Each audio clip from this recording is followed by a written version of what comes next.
Good morning. It is Thursday, the 23rd of March.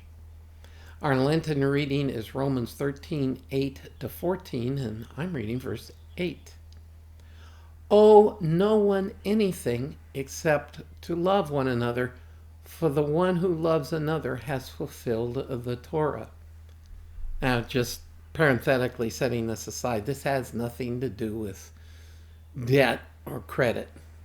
It's talking about the fact that we are called to love, which means, as you've heard me say, to minister, to be a servant to all.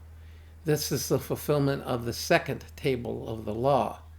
Loving God covers the first table, and when we're talking the table of the law, we're talking the Ten Commandments.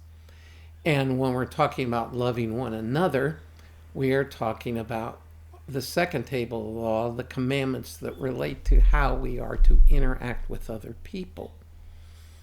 And when we love accordingly, we are carrying out God's call to love. And we are to love because God first loved us, just like we are to forgive because God forgave us.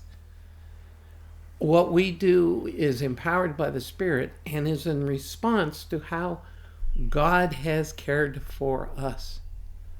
So we are not to do what we do out of a sense of obligation as much as a sense of carrying out an opportunity to be a servant to others as God, as Christ, was a servant to us by going to the cross.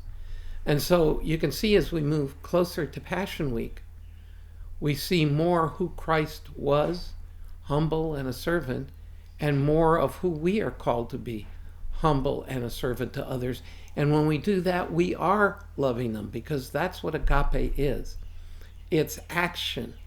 It's a reflection of God's love so that others will see God's love in us and maybe desire what we have as well. So once again, look for an opportunity to love somebody else and be a testimony to God's love in us. And I'll see you again tomorrow.